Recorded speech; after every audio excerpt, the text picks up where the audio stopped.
Welcome to Grand Sumo Breakdown, the unofficial sumo podcast for official sumo fans.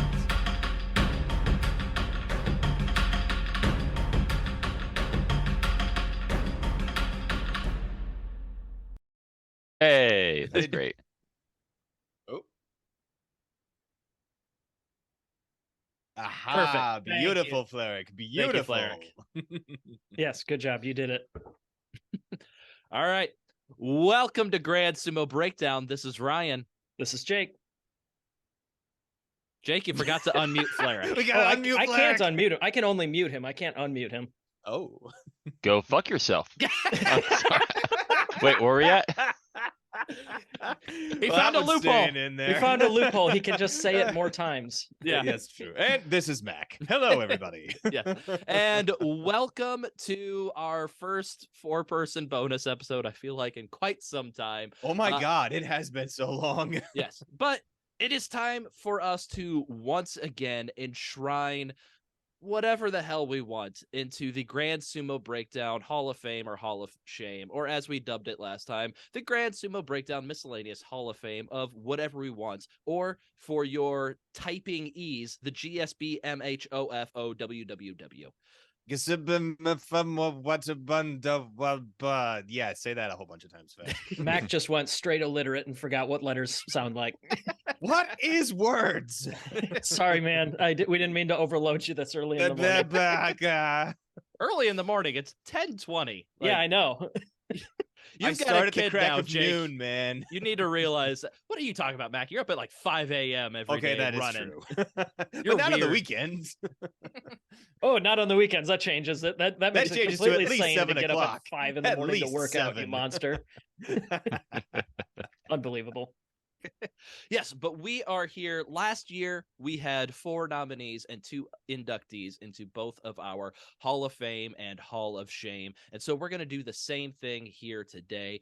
We need to grow the Hall of Fame and Hall of Shame. And it's not just a Hall of Fame of Rikishi, because we have that. That's the Yokozuna Stone and the Ozeki Stone.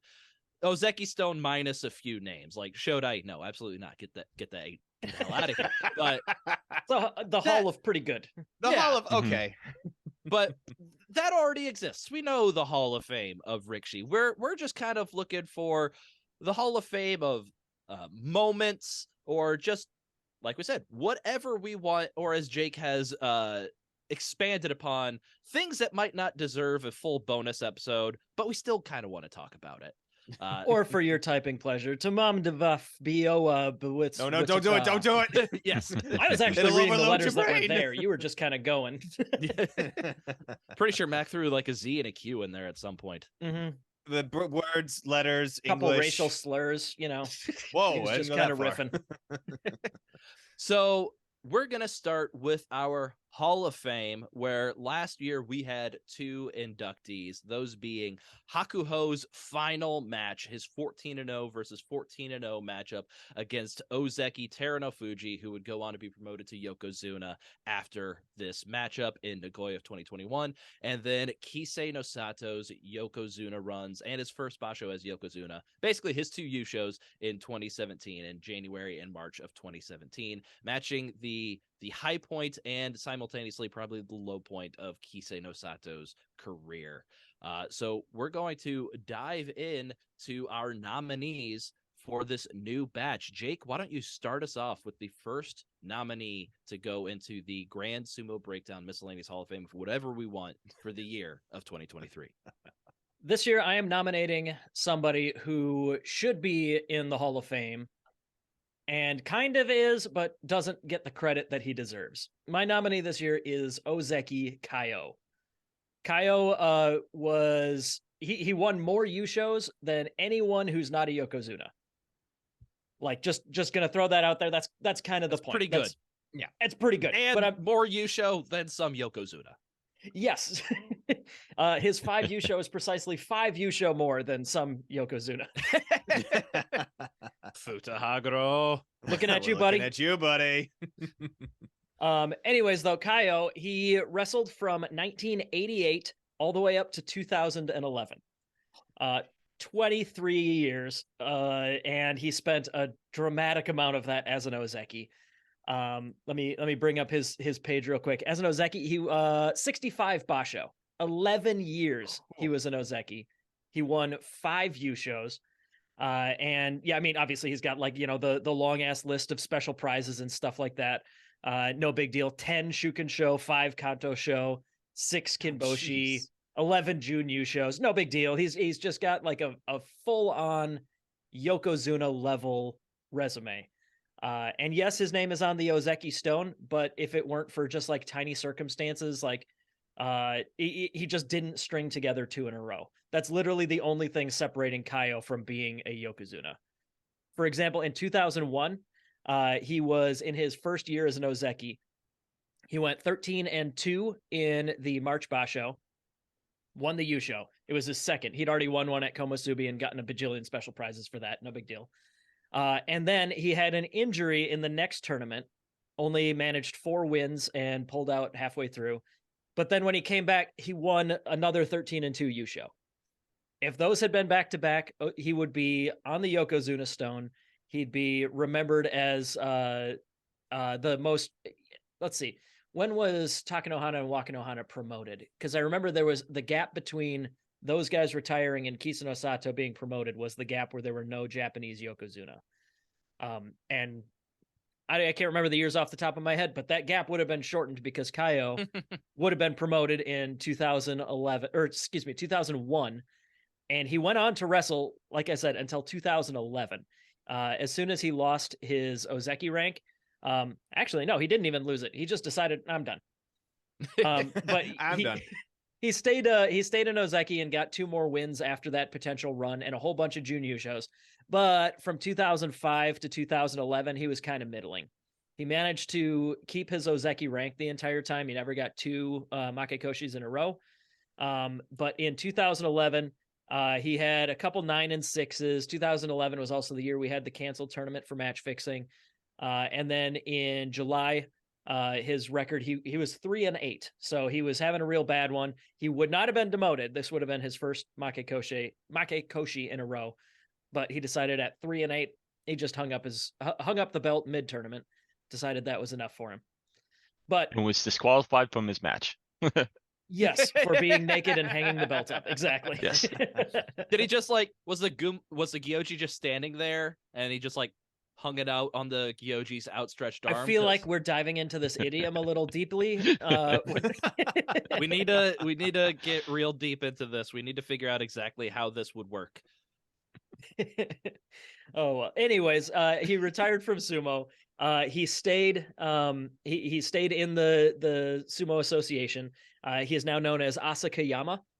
And he has all sorts of records and stuff like that. I don't want to just pile through all the stats, but I think the most important one here, he tied the record for the most basho as an Ozeki.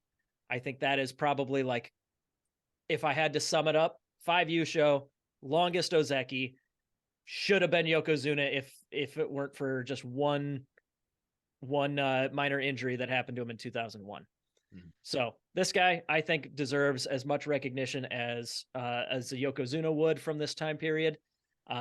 He's just, I don't think he gets as much discussion as he deserves in 2023. But very cool guy. That's who I'm nominating for the GSB Hall of Fame this year. Yeah, and I mentioned at the top of the episodes, like we've already got the Hall of Fame, Yokozuna Stone definitively, and then Ozeki Stone. But I think we should be able to allow enshrinement into the GSB Hall of Fame for Ozeki, just because Shodai is on that stone, and like you can't, you gotta be able a higher bar. Yeah, there's got to be a higher bar if Shodai is on that stone. There's only one guy who did not become a Yokozuna that has a stronger case than Kaio. And that's Raiden back in like the 1700s, before they like really had before that existed. Yeah. Well, I mean, they had Yokozuna kinda, or like, I don't know. Not in the 1700s. Not in the way that we have it now, where it's like a rank that you are promoted to. It was just like at some point they just decided that you're good enough, you get to do an entrance differently than everyone else. Yeah. And then eventually they're like, I guess that's a rank now. But yeah, before they had that, there was Raiden, who's potentially one of the best of all time. But Kaio, barring that like legendary figure, Kaio is probably the guy who deserves Yokozuna more than anyone else who didn't get it. All right. I like it. Mac, why don't you bring us to your nominee? So my nominee is also for somebody who is enshrined on the Ozeki Stone, but it is more for his legacy of the "come at me, bro," and that is the Takakeisho. In this case, we saw it again this year with against Midori Fuji, but the first time we saw this was literally when the king, the Daiokozuna Hakuho himself, literally went, "Come at me, come hit me," when Takakeisho was still just a wee baby Magashira, I believe. And Takakeisho responded and tried to attack because he was wearing a blue Mawashi at the time. So he had not achieved his Ozeki rank. But what I loved about this is just the "come at me, bro" epitomizes, look, I'm in a dominant position. I'm a badass. Come on. This is just practice for me. Like, just looking at that from where Takakeisho began with Hakuho, Takakeisho was at a major disadvantage. Hakuho was the king. Now, fast forward to 2023 against Midori Fuji. It wasn't as much of a, I am a badass, come get me, but Takakeisho had it. He was like, I got this. Come on. Stand up straight. What are you going to do? I know exactly what I'm going to do. What are you going to do? I loved seeing that progression, and I want more of this. I want more of that. You start off as, I am this lower ranker going against a big guy that's like, I got this. Come at me. You got nothing. Now look at Takakeisho, reverses positions against another new guy, Midori Fuji, still relatively new to the top division. Come on, come at me. I want to see Midori Fuji turn this around to the exact same thing. I want a progression of this. So it's the Takakeisho, come at me, bro, that I want to nominate, because pure badassery, pure development and training and skill, and I love seeing it. Yeah, and that Takakeisho versus Midori Fuji match where that occurred in, that was one of our favorite matches of just this past PA show. And that moment in the center of the ring where, like I said, Takakeisho kind of not quite mimicking Hakuho, because nobody can mimic Hakuho. No. But yeah, that same thing, stand up in the middle of the ring and just kind of, like you said, come at me, do your best. I'm not afraid of you in this moment. And you got to beat me. You got to beat me, man. I'm not going to stoop to you. You got to beat me. Go ahead, Ryan. I was going to say, it would be really impressive if this chain could continue with Midori Fuji, especially with like Midori Fuji's stature and size. It's going to be a lot more difficult. But if he could get the skill so that someday he's the guy, come at me, I'm not afraid of you. Whatever you do, I'm going to counter. That would be very impressive. But it is a real cool kind of like full circle moment to kind of see something like that. Better yet, Midori Fuji becomes Ozeki or Yokozuna or something, and 5 years from now, a yet shorter man. Exactly. Until eventually, heir to the throne. And the cycle just continues until we have like the lowest center of gravity possible. Toddlers, yeah. All right. Anything else on the "Come at Me, bro" nominee? Enough said. All right. So we'll move on to my nominee for enshrinement this year. And this is something that occurred just a couple years ago in 2021. I was struggling for Hall of Fame moments because I feel like in our last one, we got all the heavy hitters out of the way for like stuff that we had seen. Like we got the Hakuho Teruno Fuji match. We got Kisado Sato's Yushos. We had nominated Tokushoryu's Yusho. We had nominated Koto Shogiku's first Yusho, breaking a streak of no Yushos won by a Japanese wrestler for 10 years. I feel like we kind of got the big things that we had been watching. And so I was trying to think what made me like excited, what made me shout out. And one of the first things that comes out to my head is a match between Hoshoryu and Wakataka Kage in, I believe it was Aki of 2021, and probably the most beautiful Kamarite I have seen since I started watching sumo wrestling, and that is the Ippon Zeoi that Hoshoryu pulled against Wakataka Kage. I've got the link for you guys if you want to take a look at that again.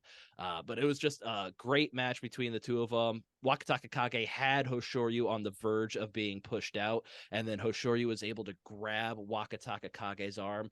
maneuver him so that he had kind of Wakataka Kage on his back. He put his leg in the right position so that he could flip his hips and throw Wakataka Kage from his back to in front of him and land right before Hoshoryu landed. It's just absolutely beautiful throw that really only Hoshoryu can pull off right now, because this guy's pulling off the most beautiful Kimarite basho to basho to basho at this time, and I think that one just stands out to me above all the others, and I think that Ipponzei deserves enshrinement in some sort of Hall of Fame, so why not ours?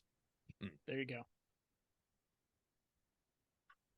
Yep. No, that one. I mean, there's not really a whole lot more we can discuss on that, but yeah, just rewatch it and just see just how beautiful it really is. And it was just quick. It was just lightning fast. Mm-hmm. I wanted to bring up that I love when we see uncommon moves. Like to me, I think it's really stupid that there's like a million different ways to win that all count as Yorikiri. Like there's a dramatic amount of different techniques that are employed in order to win, and all that's written down is Yorikiri, he pushed him out forwards, right? Or the skidashi, or the oshidashi. I mean, it's one of those. My point is that Yorikiri does not encompass the wide range of things that could be. However, as soon as like you do anything different with your hands, that like one finger moved will change what Kimarite gets written down. Ipponzei is one of the very first like uncommon ones that I ever learned, because it's like, well, you just kind of grab his arm and do like a hard ass judo throw. And it's like, oh, okay, I get that. I'll remember that forever. I think somebody did one, I don't know, 5-6 years ago when we were first starting watching, and it's like, oh, well, I know exactly what he was trying to do and what he did there, you know? Yeah. And it wasn't like, you know, the difference between a million different moves that end in nage, where it's just like which hand is where or something, you know? Yeah. So yeah, I think it's a move that I'd love to see it more often, but it's probably one there's probably nuances that make it easy to defend if you know what it is, or something along those lines. Like otherwise being really heavy. Yeah, that does help. That does help. Same with the Nuchari. But no, I think it's a really cool move that, you know, you should be able to recognize it immediately. Like, oh, it's that one, and you know, have it one of those like real smart, I'm getting it now kind of moments. Like that's kind of how it felt for me. All right, Flair, why don't you bring up our last nominee? All right, I think this last nominee is something that really deserves to be on our shrine of Gipsua Fafamomabeo Watata.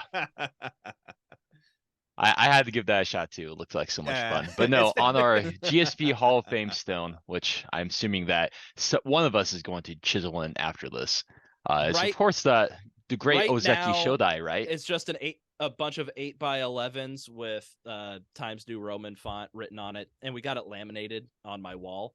And just taped to my wall. So that's currently the Hall of Fame. Okay. Not so much a hall, really. We're chiseling to well, Ryan's it's in wall. my hallway, so. Yeah, okay. That sounds good. All right. Ryan is so busy talking, he didn't even get outraged by my nomination. So that sounds good. What? He blew right by that. Yeah. Of course, we have to get Shodai in here, right? No! I see the outline. I know what your nominee is. There we go. No, no, that would be terrible if we got Shodai on this. No way. No, I'm gonna nominate something that was always exciting when we started watching, but I'll vouch for, at least for my experience, Tochinoshin's Ozeki run was really great. It was dark times when this happened. It was like the Basho after Harumifuji just retired, with the whole Harumugazi stuff. Kisano Sato was still injured. We didn't know whether or not he was coming back or not. Hakuho just won, so he was kind of taking every other Basho. We knew he was going to at least take one Basho break at that time. And this Ozeki, it's not Ozeki, but Yokozuna popped up Kakuryu. He was this guy. He's been kind of injured for the past year. We didn't really know him. It was dark times. We didn't know what was going on in sumo at this time. But then there was this Georgian from Maegashira 3 who came in, and he said, I'm going to get a 14-1 Yusho by just lifting everyone up really well. You talk about the whole, Yorikiri, that's basic stuff. We just like any kind of technique. But no, this guy, he was doing the Yotsu sumo, the belt sumo, that has like 10 different techniques depending on where you have your hand. obviously that's where the sumo gods love. That's why they have so many Kimari tape for that. But no, he came through with a nice 14-1 Yusho, a respectable 10-5 afterwards, and then another 13-2 Jin Yusho to cement it. And it was a very, very exciting times when he was on form because he was unstoppable during that time. And it was very good sumo to watch, very good TV, and it was just a great time during sumo to watch that rise. Unfortunately, it didn't last as long as we probably would have hoped, because his knee kind of wore out during that time, and he unfortunately didn't last too long. But when he was in form, it was a just great time. Nothing but great memories. And so that's why I think we should chisel into the 2x4 paper in Ryan's wall. Go right into the And drywall. yeah, I think that's worthy. Yeah, to kind of give more points for this one, Tochinoshin's Ozeki run was tied for the most wins in an Ozeki run ever. He had 37 wins across 3 basho, the 14-1, 10-5, 13-2. There's only 3 other guys that had an Ozeki run that good, those being Yutakayama, Hokutenyu, and Wakanohana. So it's a historically good Ozeki run.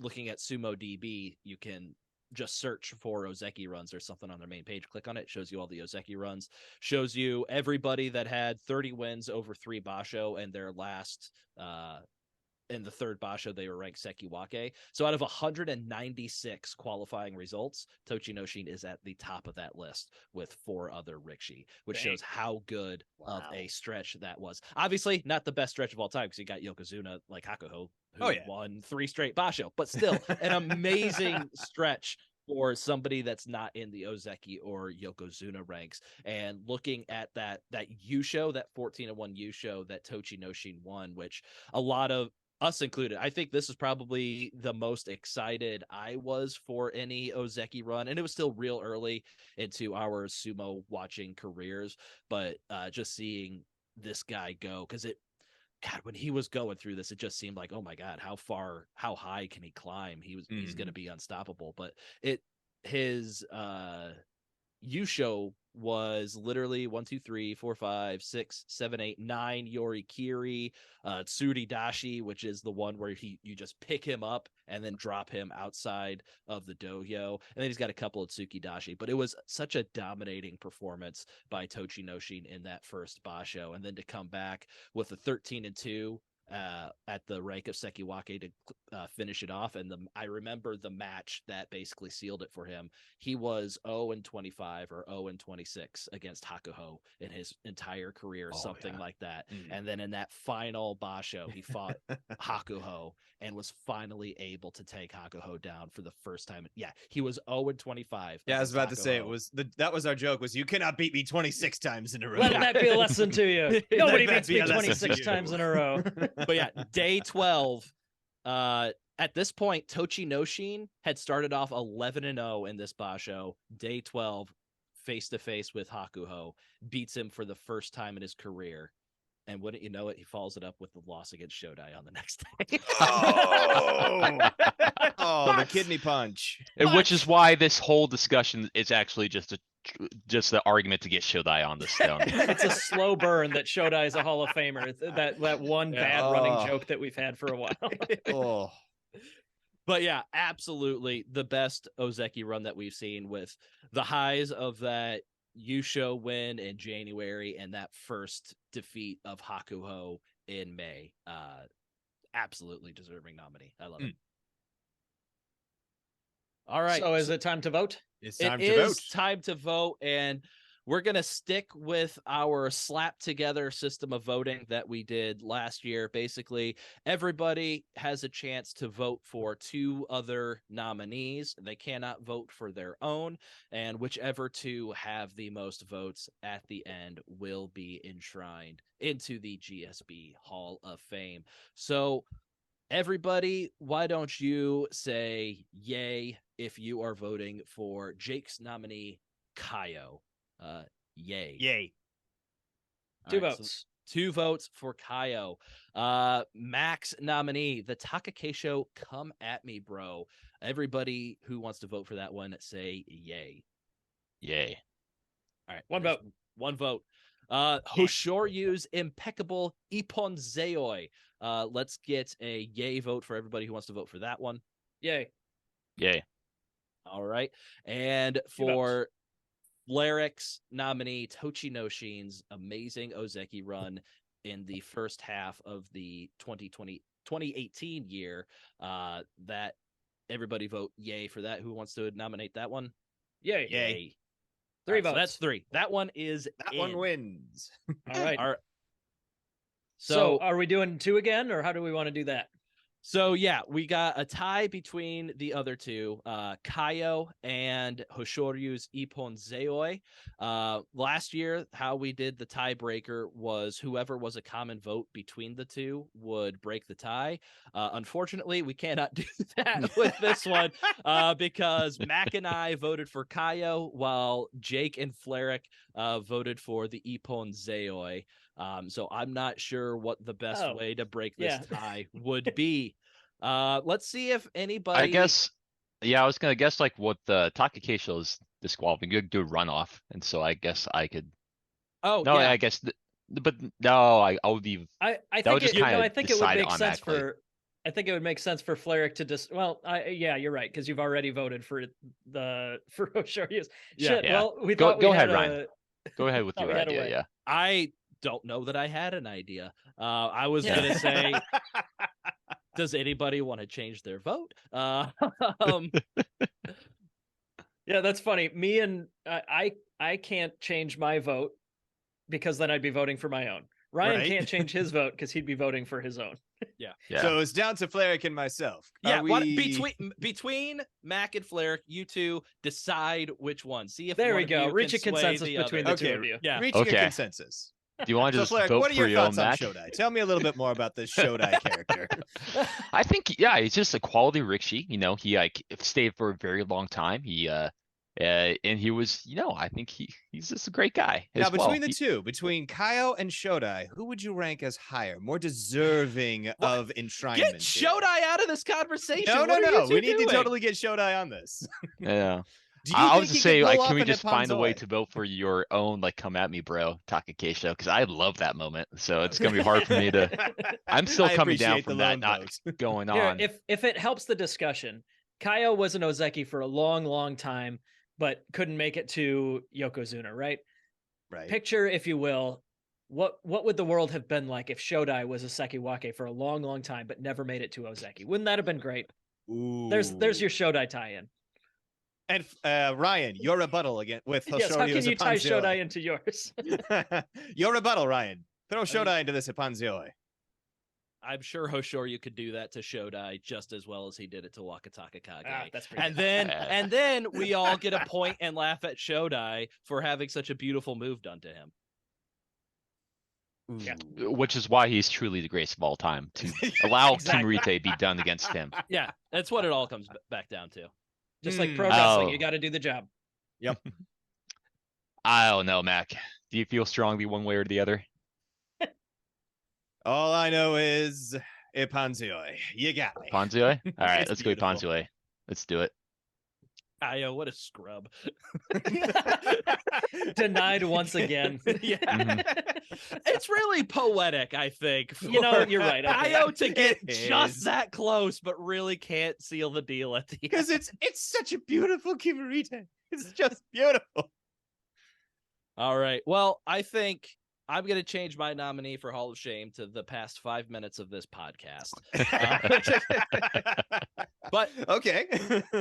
But before we move on to the Hall of Shame, let's officially enshrine into the GSB Hall of Fame of whatever we want. The Tochinoshin Ozeki run, 37 wins across 3 basho from January 2018 to May 2018, capped with his first career win against Hakuho. Sorry, don't know what happened to my voice there. Whoa. It has thus been formally moved from one section to the other of the Google Doc. Indeed. Thus it is spoken. Jake, And would you do the honor to once again copy and paste Hoshoryu's Ippon from the nominee section of the outline to the inductee section of the outline? It would be my honor. Beautiful. Just In beautiful. fact, I will also copy the YouTube link so that we may watch it again in the future. We may enjoy For all who future happen videos. across this outline to be able to view this beautiful Kimarite. Yeah. Just Thus- the four of us. Thus, it is inducted. All right. Well, okay. I think we might have saved Let that it- rambling Yeah. in between segment there. Let us scroll down the outline to the GSB Hall of Shame section, where You we know, have. Sorry, maybe we should dirty the Hall of Shame up a little bit. It's organized just as well as the Hall of Fame page, but maybe that's going against the theme of things. Hold on. Right, Jake, vamp for a little bit. I've got a plan. Yeah. So the Hall of Shame. Never mind, done. Okay. Yep, we're good. Oh God. Ugh, Oh, Comic Sans. this isn't a tell me comic. It's not even 12-point font. It's 11. This is inappropriate font. No. Why? Perfect. I'm gonna Done. make several words a different size. All right. So our current inductees jeez. into the GSB Memorial Hall of Shame. Why does it say memorial? Well, okay. Do you really want to give these things any kind of life or breath? Throw them in the memorial. Throw them in the crypt. Let them die. All right. Our first inductee that we had last year into the GSB Hall of Shame was Tochinoshin Hanka Inkakuryu to help secure re-promotion to Ozeki and sealing the Yusho for Asanoyama. His run. And last year we enshrined what was the death throes of his run. Like we said, it seemed like he was going to be on top of the world. Obviously, it seemed like a good idea at the that time. didn't happen. And then just continuing, we were just real mean to Kakuryu last year. The other nominee was Kakuryu whiffing on Endo's foot for a potential trip attempt in what turned out to be his final match as he landed flat on his ass, injuring his elbow and forcing the eventual retirement of Yokozuna Kakuryu. That joins two nominees that did not quite make the cut last year. That was Tobi Zaru versus Hakuho last year in just a shameful match in Nagoya. And he was trying to pull the "come at me, bro" moment, and that one was just a Hakuho garbage had pile. no time for that bullshit. Yeah. And then just the Takanohana of it all throughout the 2010s. Didn't quite make it through. So we're gonna thank you for all the formatting. It is done, quite Jake. messy now. Much But I can mess Hall up of the Shame. margins here too. Oh God. All right. While Jake continues to make a masterpiece of our Hall of Shame section, I will introduce our first nominee for the Hall of Shame for this year, 2023. And that, I can't believe it took me 2 years to nominate this man for the Hall of Shame. But I've gotta put my boy Goedo up on the chopping block here, because last year was a struggle for Takayasu fans. He was in position to win a few basho, and it never really worked out. But the best position he was really in last year was win on the last day and you win the Yusho, which is a good position to be in, and it sucks that you didn't make it through. But what if you had a 2-win lead with 3 days left, like Goedo did in September of 2017?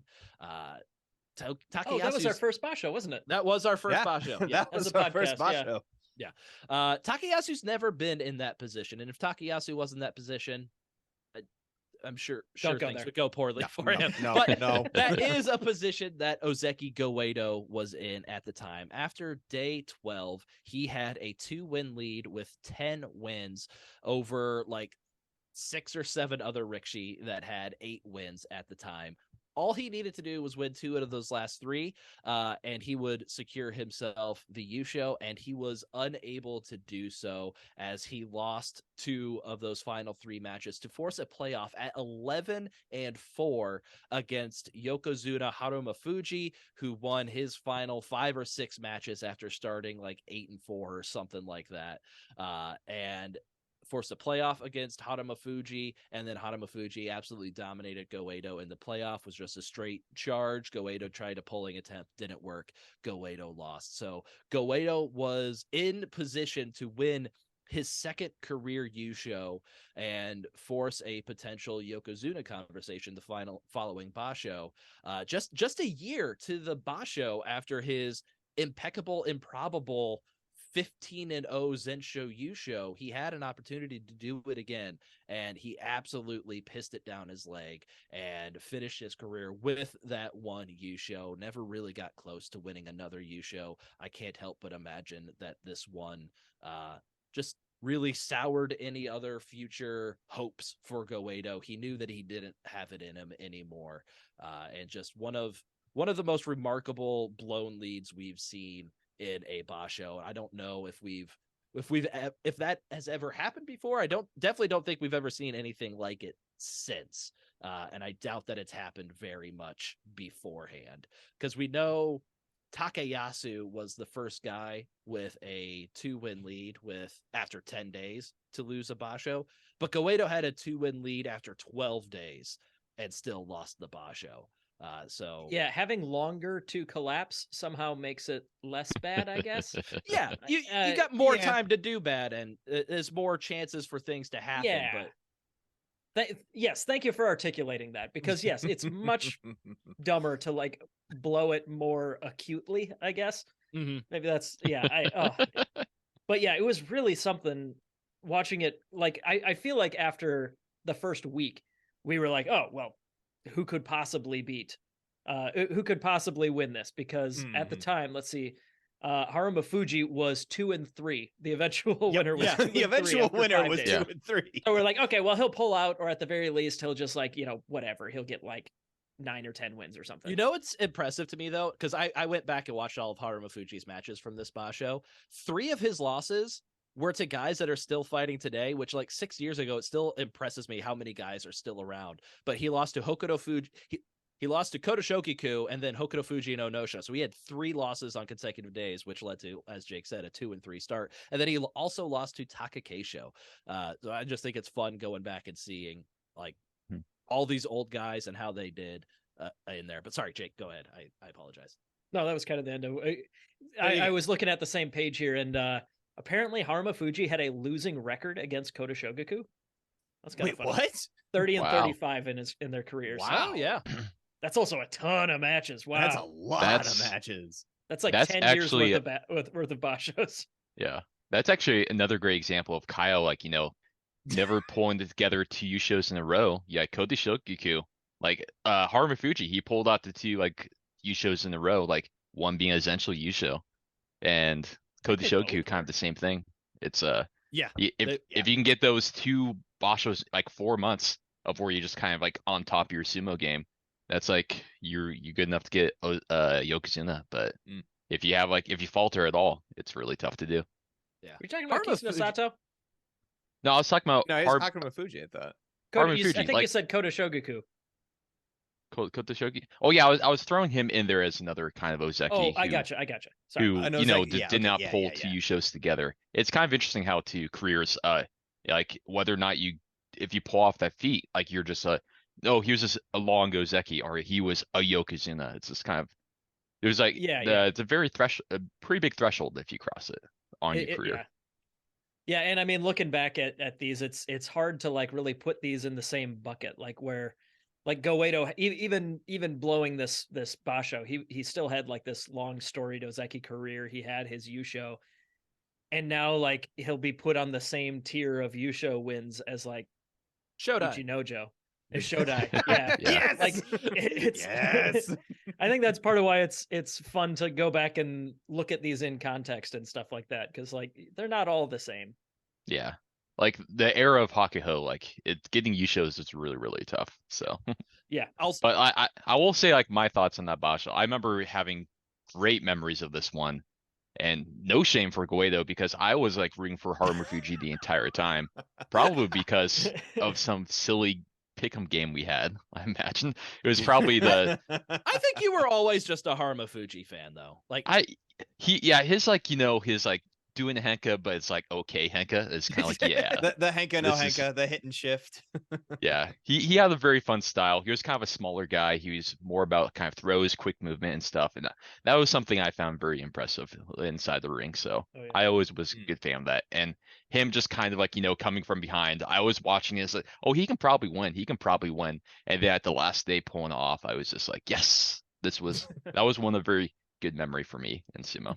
But this is the Hall of Shame. This is supposed to be bad memories. Yeah. Oh, and well, so yeah, this is why Goeido-san. Goeido. Yeah. Also, if we want to make it bad for Haramofuji, really, you show at 11 wins, you got to do better than Yeah, that. come Oh. Yeah, exactly. Yeah. So yeah, that was a lot of talk about Haramofuji, which I'm okay with. I really liked. Yeah, he was good. Haramofuji too. He's And- more interesting than Goeido. Yeah, Yeah. I want to Yeah. point out how. I'm sorry to just keep going on about Haramofuji, but it's been a while since I've kind of looked at this guy. His like Yokozuna run like came, I feel like, out of nowhere.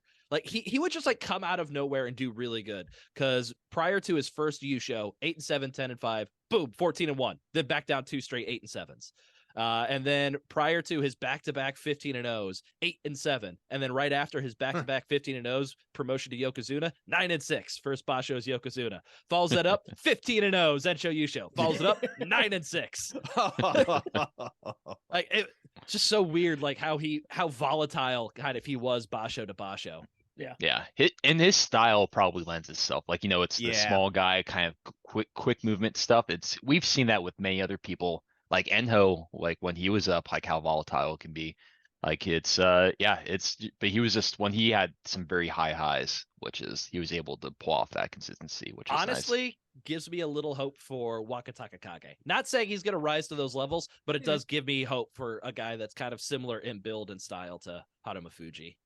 nice. Yeah, I can see that. Come on, Midori Fuji. Come on, Midori Fuji. Come on, keep that train rolling, baby. Also, last point on that I had was that 11-4 was the lowest Yusho winning score, ever in the 15 Basho era. It's happened 3 times since 1950-ish. Yeah. Wow. Once in the 90s, once in the 70s, and once when Goeido decides to crap the bed. Yeah, the one in the 90s, wasn't that like a 4 or 5-way playoff or something like that? Let's take a look. And then there's one in the 70s, you said? Yeah, 72, I think it was. Here we go. This is great podcasting here, by the way. Absolutely. Indeed it is. All right. That's the way to go. Yes, this is the one that had a big old playoff, that the Kyushu 1996. So like they had a ton of guys in the upper ranks at that time. So like it was a very crowded field. Wakanohana, Musashi Maru, Kaio, Akebono, Takenonami. It ended up taking 4 matches to determine a winner here. The one I looked up, the one in 1972, it was just one guy got to 11 wins. It wasn't even a playoff. Oh, that one's That's sad. Yeah, there were 6 guys with 10 wins, but it was a Maegashira 5 got to 11. Hey, you win the tournament with 11. I do. Yeah. Okay. At least the 1996 one, it was like all Yokozuna, Ozeki, Sekiwaka. Yeah, It's like, yeah. okay, they all beat each other up and just had a bunch of losses Okay. between a bunch of good guys. What in 1972? What are you even doing? Yeah, it's like the I All-Star guess I game win. versus like the COVID Basho or something. Yeah. Oh yeah, and further shade onto Goeido, like he lost 4 of his final 5 matches. And 3 of his final 4, because one of those was the playoff against Haramofuji. But 2 of those losses before he lost to Haramofuji on day 15 was to Maegashira 4, Sho Hozan, and Maegashira 5, Takakeisho again. But he was losing to Maegashira's in the final days when he could have, a win against one of them would have secured the Yusho for him. So just more choking for Goeido. Sorry, that went way off the rails, as befitting of the Hall of Shame. This has been our Indeed. bonus episode on Haramofuji as we Correct. nominate Goeido to the Hall The of man Shame. called Ama. Oh, wait, different series. All right, Fleric, what is your nominee for the Hall of I Shame? appreciate the just sheer chaos that is going on our outline right now. Oh Yeah, guys, it's just that's like beautiful. cursive script. Boo. This howl of shame has gotten quite messy. I changed the font to bright yellow, or I actually have to highlight it to read to remember what I wrote down. But anyways, so for my nominee into the Hall of Shame, where we have to figure out where it's located in Ryan's house, it's going to be the NHK copyright striking to YouTube channels, where it's just Ooh. it's a very dick move. There is, like, as we know, like, finding out about sumo is not really easy in other English markets, because there's just not too much content made. Some fair play to NHK, they do have like some content where they actually do like highlights for the show. It is out there, but it's like on like a TV channel where you have to like actually be on the website at a certain time to actually watch the Yeah. highlight. It's not And on it doesn't. demand. It's not free. It's not even the like close to live. Like, isn't it like a day late usually too? Yeah, it's like at least like probably a day late, which makes sense. Yeah, people have to get like production, like get people, like it's like different commentary, so you have to like get someone into the booth to do that stuff, cut it up. Right. And it's just, but the not on demand part, I think, is the issue that kind of really, it at least irks me, because I just kind of want to watch it. And it doesn't always include every single match from Makuuchi, which is something. Well, granted, maybe that extra match you don't necessarily need to watch, but it's something for the completionist in me. Yeah, It's something very important. for four guys that like to talk about the Basho and recap everything that's happened in it, that seeing every match is very important for guys Important, like us. indeed. Yeah. Why would we want to watch highlights where somebody else decided which matches were worth me watching them? Yeah. Mhm. Yeah, that it just as a concept is like, no, man, just show me the matches. Yeah. Yeah. So with all this kind of hard to get to, it makes it just so hard to actually like follow sumo and kind of get into it. So these like fan YouTube channels were a lifesaver when we finally got into sumo, and honestly keeping up with it, because if I had to keep on showing up at a website at a certain time, it would be really hard to actually just keep up with the matches. So Oh yeah. these Right. channels like Jason All Sumo channel, Kintamiyama, those are the two notable ones that just recently got. I know Jason's got 3 and his channel is gone. I think Tamiyama might have hit his channel with 2 and might still be kind of No, around. he's And then gone. Nope, he's out. He's gone too. They he just hit him he with 3. officially got the third Yep. one as well. Yep. I know he had the goodbye, but yeah. But so I know there's some archives of the channel like out there. People have been trying to do backups of it, but they have just been like just putting so much time into these channels to make sure this content's very easy to access, and it's just gone in a flash. It is just so sad, and they don't really have much recourse about it. Yeah. And it's just, They I will think, not make more money by doing this, is the other No. thing too. Like, how many Yeah. people are going to be like, well, I've been watching sumo on YouTube and being a hardcore fan about it, and now you've just axed this internal culture that has been built. How many people you think are going to go rush over to NHK and sign up for their clumsy access to the sumo that they were getting for free, and all the people that Yeah. they would talk to and meet through this whole thing?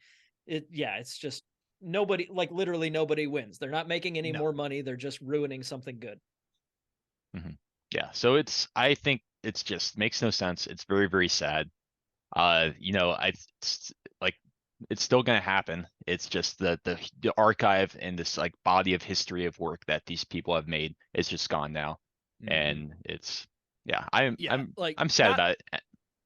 Nato Sumo, this has happened. They've been hit with copyright strikes. That Tons- one's kind of a tons of times, time and bomb. well, they always come back. I'm Oh, not right. It'll be out there, but like Flarek said, the archive, especially Jason's All Sumo channel, Mhm. like he had this going for well over a decade and had archive of all of these huge matches with his commentary on it, and he was such a big gateway for so many people to get into the sport. And so for all of that kind of history to be lost now, I'm sure if you go to Reddit, there are people talking about they had like started archiving a lot of stuff. So I think you can find an archive for all this stuff, but you've got to look for it now, and you've got to really kind of dig in to find it. It's not easily accessible to everybody, and it's really a shame to kind of see all of this go away. Will the daily digest of matches keep happening? Yeah, probably, but to Some lose form or other. Yeah. Like I said, I think Natsu Sumo is going to keep going. Kitama Yama, he's been threatening to stop this forever. I'll believe it when I see it, so he'll probably start up They again. keep dragging him back in. Yeah. Come on, Moon. You got it. You got it. I don't know if Jason's gonna keep going on and just keep going, or He what's does have a going new on. YouTube channel. I'm not sure if Okay. he's gonna get Match Digest. He just recently visited the Hakuho retirement ceremony. So like he has like some footage that he took while he was there, and it was Okay. pretty fun. Nice. But yeah, it's not. I doubt that this is the end of all of these channels, but it's a loss of a bunch of history and just a sign that they're really trying to crack down on it, which is a shame because, like we said, there's not a great way for us to legally, in a timely fashion, get a hold of all of these highlights. Because the big thing for me is, for the NHK highlights, is you're a day behind the whole time, Right. and Yeah. you can't be a part of the sumo discussion and hear everybody's thoughts day to day if you're a day behind. It doesn't work, especially for us, I feel like, or at least for me. Being out of the, like, it's the worst possible time zone to follow a sport in for Yeah. Americans. So it's Mm. like the safeguards around trying to avoid spoilers and things like that are a huge part of watching sumo. And can you imagine like a playoff that happens and then you have to wait an extra day? Like, well, that's just sitting there in your head that there's a playoff or something like that. I don't know, man. Yeah, Yep. no, it So- just sucks. And for anybody who's saying, well, it's technically illegal, shut up, nerd. Like, I bet that's the kind of person that still has the tag on their mattress that says "do not remove." You know, like yeah, if they had actually if there was a good way for us to watch sumo, we would do it. We would do it. People have been Yeah. begging for that for years, and they just, instead of making anything easier, they're like, I don't know, I guess we'll kill your YouTube channel that has all these fans and followers and stuff. Ta-da. Like, yeah, no, We're making it better, right? No. absolutely not. Yeah. That one And probably there- could have been a bonus episode on its own, couldn't it? Indeed. Yeah, and like in Japan, there's free ways to watch it, like day of, like watch it live on Bima TV. Like if you have an Japan IP address, you can just jump on this website and just watch it live. And so there were ways to do this in Japan, but there's just not necessarily easy legal ways to do it. Yeah, I outside can't of Japan. stay up till 3 a.m., 4 a.m. to watch it live. every We're no day. longer in our 20s. We can't do that anymore, Exactly. man. Yeah. Got a job. Got a daughter. Yeah, All right. we need that job so that we can afford to go to Japan and watch sumo live, because that's apparently the only way that we're allowed to. Yeah. All right, I'm mad. Mac, Yeah, Mac, make move us on. matter. Yeah. All right, I will continue the fury, because my nomination is, as you had the Takanohana of it all, the COVID of it all, including all of the goddamn regulations and everything else, because fuck you, COVID. Okay, if Flair can say it, then I can say it. I edit it had out when so- Fleric says it. Well, not this time for me, because I am mad with all of the bullcrap that COVID has caused with the sport. I know it's terrible things, terrible times, but just some of the decisions that have been made regarding COVID in sumo. How do you cheer with your eyes? You're in a sporting arena. You can barely clap. You can't cheer. You can't say anything, but cheer on with your eyes. No, it's a freaking sports arena. That makes no sense. But okay, So like, at least we're gonna Mac, have you're, some. You're referring to the rules that when they started having people back, they said you can be here, but you can't cheer out loud. Yes, and- that is just one. But like then you've that had is gonna other solve it. that you've had whole other tournaments where it's like, oh, this one guy got COVID in the lower ranks. Well, the whole hay is gone. Okay. This other guy, oh yeah, he got COVID too. Oh, but wait, they were participating. He got COVID, and you're gone, and you're gone. The number of people that have pulled out just due to COVID has completely skewed all the statistics for victories and defeats. Because if you look at it, it's like, no. They didn't actually compete. Just rage. Yeah. Rage with COVID. I don't like it. Think of the stats, COVID. Think of the stats. COVID. The stats. Like You on have one skewed level, everything. yeah, it's completely like across the entire spectrum. Things suck. Like obviously that's nothing new. That's not Oh, a yeah. hot No. take. But like, you know, the on one hand, like, yeah, that wasn't how many wrestlers like died of it. Was it just the one guy?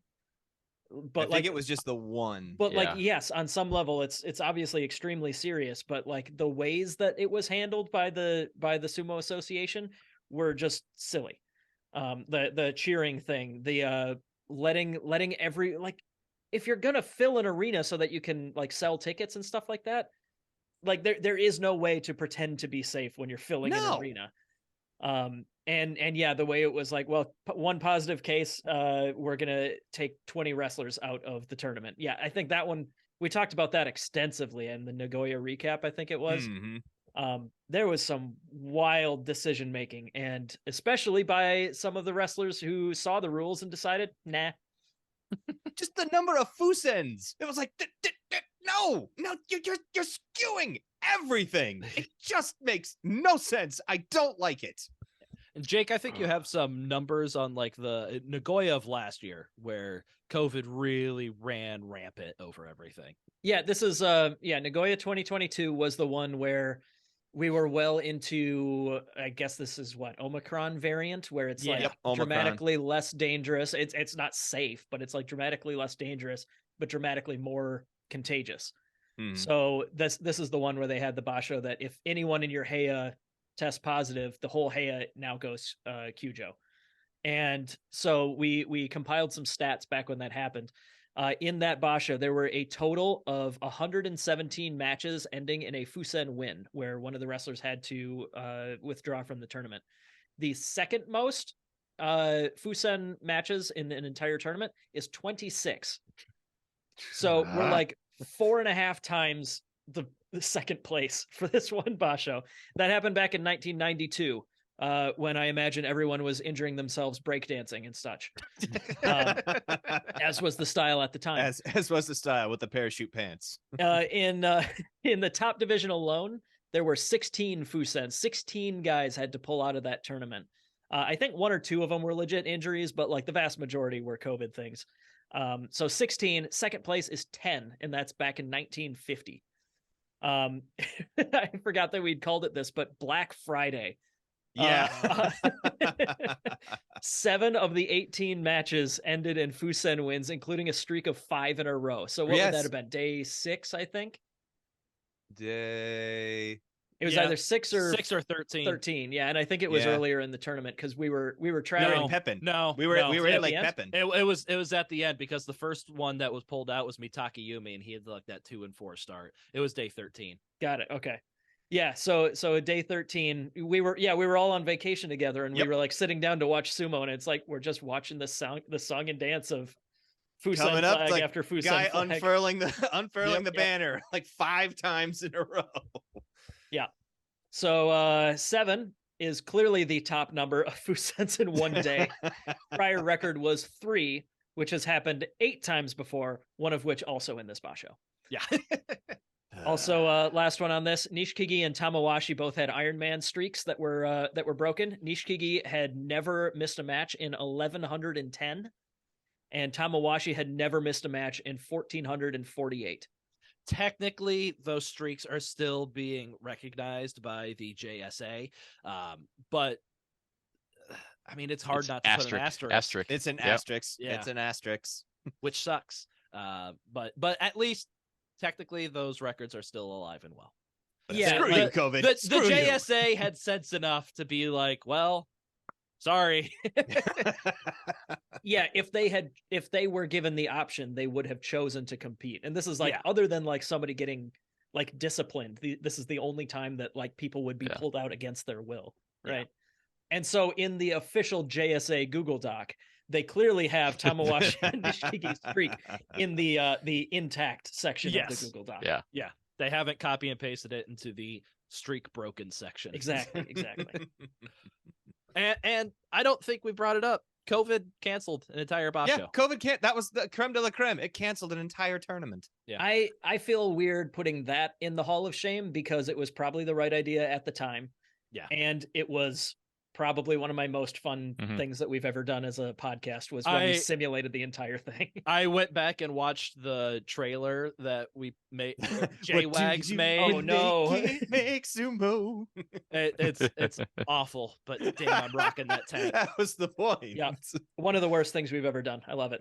It's beautiful. Wait, should we have nominated that? That'd have been a good nomination. There's an idea. Nominate our year. math and our coverage to the Hall of Fame, and nominate that video to the Hall of Shame. Yeah. Yes. I like you can Next year. really see my COVID beard in full effect where I'm like, I'm not shaving until I'm going back to work. Yeah, and we were like months into it by that point. So it's like, Yes. well, I guess this is just going. This is Yeah. life now. Oh well. All right. Shall we move on to our last nominee? Yeah, my mom is here waiting to go to lunch with us, so let's go. Hurry up. Okay. Now that we've vamped for this long, I'll just shorten my time. Whatever, that's fine.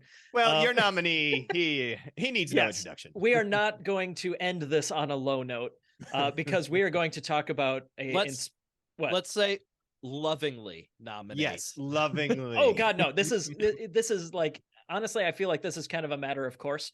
But like Oh. the thing that needs to be in our Memorial Hall of Shame, the GBS. I don't know who switched the initials there. The GBS The Memorial Hall of GBS. Shame. Oh gosh, we got to post a picture of this formatting at some point. yes. I put a picture in the Discord. But so does that it we include can- GBS? It's really It something. does. Okay, Um, good. But this is from the bottom of our hearts a loving nomination for the littlest samurai, Hattori Zakura, Oh, who has the first and second longest losing streaks in the history of sumo. Never left the Jonokuchi very bottom division. Career record of 3 and 238. oh. Multiple times he had 8 losses in a basho, which I feel like he was just Actually, does that cancel out? Yes, he has enough of those to cancel out his 3 wins. So Oh. so when the reason that he sometimes had 8 losses is because when you have an odd number of Rikishi in pro sumo, in order to get everyone at least their 7 wins or 7 matches in the lower divisions, sometimes the very, very bottom guy on the Bansuke has to wrestle an extra time. It's very And- similar to the Juryo people come up to Makuuchi. Yeah, similar to Yeah. how they'll pull up a Juryo guy to make things work. There's just no division lower once you get all the way down. There's no division lower, so you just got to wrestle again tomorrow. And yeah, so he had to do that a number of times. And yeah, we say this lovingly because this guy was not meant to be a sumo wrestler, but damn it, was he just passionate about it. Mhm. He joined Shikihide Stable, which is kind of notorious / famous for accepting anyone who wants to try it.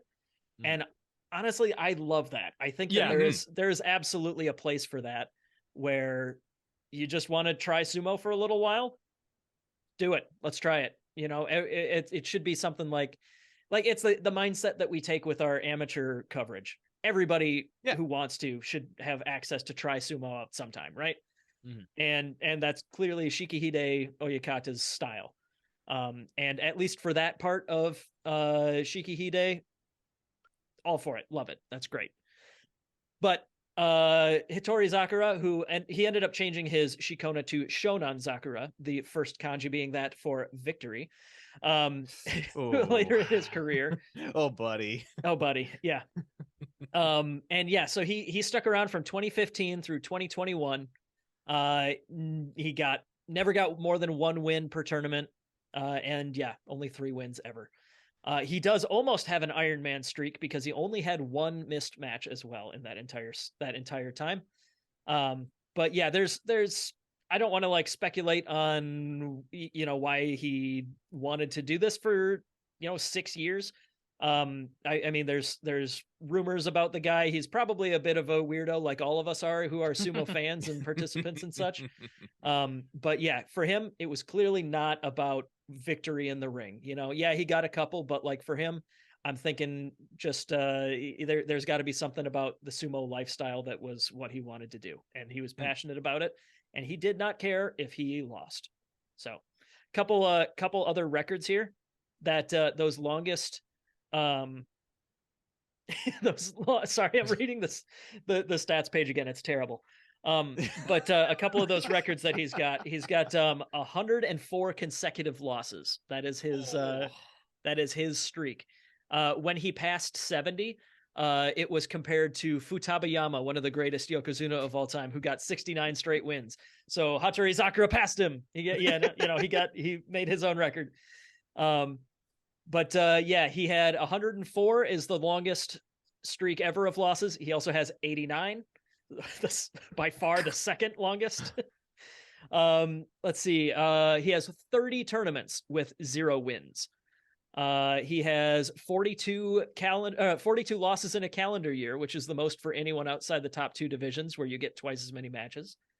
And he has 34 consecutive Makekoshi. Well, I mean 34 tournaments, so like that's all of them. Again, this is the most by a wrestler with no Kachikoshi. Nobody who didn't get wins stuck around remotely as long as this guy. And there's another name here. Morikawa has 38 Makekoshi, which is apparently a record, but I'm guessing that's probably somebody who like wrestled for 40 years, was in the top division and stuff like that, and like, won more than he lost or something like that. I don't know. We can look that guy up later. Doesn't matter. But Hattori Zakura, or Shonan Zakura, absolutely inspiring passion for something that he's no good at. And I think that is worth lovingly nominating to our Hall of Shame. To enshrine him. Yeah, you tried, buddy. And I've never said that less sarcastically. All right. I think we got 4 strong nominees here. So let's begin our very perfect, no flaws voting system. Who would like to vote for my nominee, Goedo, blowing a 2-win lead in Aki of 2017? Aye. All right. Jake and Fleric raised their hands. But Jake did not say anything because he was muted. Muted myself because I was taking a drink. Yep, I said aye. Okay. To myself. The NHK copyright striking fan YouTube channels. Who would like to vote for that nominee? No. I mean, yes. All right. Mac there. And then who would like to vote for Mac's nominee, COVID? Specifically, I think Nagoya 2022. I will say the COVID of it all absolutely gets my vote. Yeah. All right, that one's going straight through. And then Hattori Zakura, who would like to vote for him? Yay. Okay, we're in the same goddamn position. Oh, God dang it. So COVID gets straight through that one. Yeah, I feel terrible not voting for the copyright striking thing here, but this was a very strong field. It was a strong field. Yeah. Can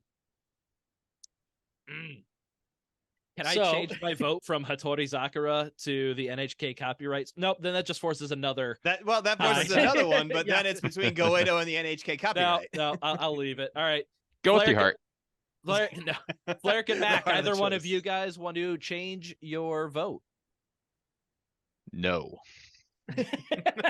So yeah, for reference, Fleric is on the side of Goedo goes in, and Mac is on the side of Hattori Zakura. Hattori Zakura. What do you guys think? I feel like I think maybe a nominee for Hattori Zakura is thing, but like the samurai spirit of the guy, I think enshrining him into the stone is maybe a step too far of shame, because I think there's actually a lot to be impressed by this guy. So I just want to make sure he's enshrined somewhere, because I do applaud his bravery. He has a Wikipedia article and he does? English and Japanese. Yeah. Okay, all right. If he actually has something out there, then yes, I changed my vote. Like, I just want to give him his due. I loved Hattori Zakura. I just kept rooting for him every single time. I'm like, come on, little buddy, just do it. I will say that's the one thing about him. He was pretty much universally loved by the sumo community. It was very impressive to see. I just want to make sure he's enshrined somewhere, because he has a special place in my heart. And again, I think that it's loving, but it's absolutely genuine that I'm nominating him for the Hall of Shame. Like All right, so I think officially Mac has changed his vote to Goedo blowing a 2-win lead with 3 days left in Aki 2017. All right, so Jake, it is now time for us to move to copy and paste. No, sorry, cut and paste. Cut. Ooh. That's right. Goedo from the current nominee section, rise him up into the inductees section of the outline. I'm going to move the margin a little bit so it doesn't line up with either of the other levels of bullet points we have here. Thank you. Very fitting for Goedo. Yes, keep the formatting. And now, Right. if you it is now done. move the COVID one up as well. Copy and paste it from the nominees to the inductees, and there we go. Your two newest inductees into the GBS Hall of Shame. Hall of Shame. Hall of Shame. COVID and Goedo. Nothing more fitting than that. Goedo specifically blowing that 2-win lead. I said Yeah, what I Goedo said. Ryan, I said what I said. But it's Ryan saying it, so I feel like somebody else has to clarify for him. All right. And I think that is going to wrap up our, at least we might do another Hall of Fame, Hall of Shame episode later in the year. We'll kind of see how we're feeling. We kind of want to fill this up, get a few more things in here. So we might do another episode later in the year. But that at least wraps up our first version of the Hall of Fame, Hall of Shame for 2023. You know where to find us on social media and all that stuff. But we're not going to run through it here. You're listening to us. So You're listening to us. You're watching us on the YouTubes. That's right. Obviously, you found us. I'm very hungry. My mom is here. We are going to all, as a family, go out to eat lunch, and I want to do that.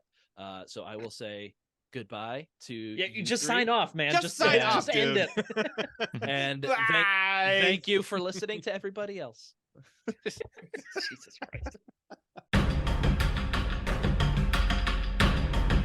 Thank you for listening to Grand Sumo Breakdown. Until next time, throw your salt high and keep moving forward.